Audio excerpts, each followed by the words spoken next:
Hi, and today I'll be talking to you about this problem number 11 from the 2015 AIME 2. And I'll be presenting an approach that will use the power of a point multiple times, and it will be much simpler than many of the existing approaches that are used in art of problem solving.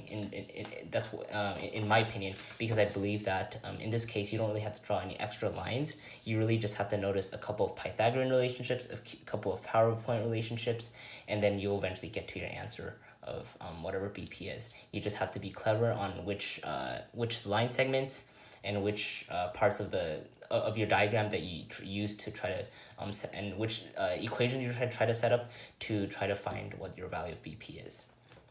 So many of the existing approaches, they try to just try to find some sort of similarity between like two triangles, and they try to develop this sort of relationship.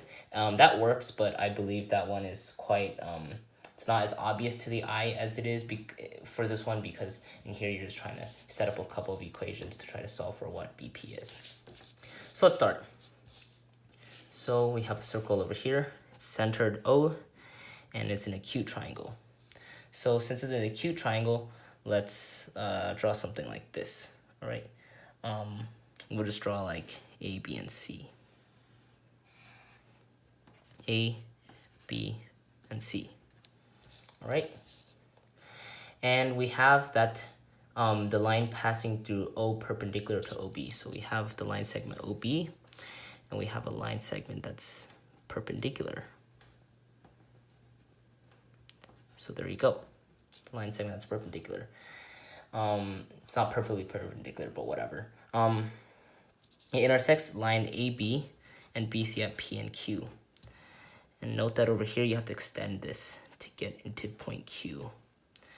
And also AB is equal to 5. You know, this is 5 over here. BC is 4. And QC or BQ is 4.5. And since BQ is 4.5, CQ has to be 0.5.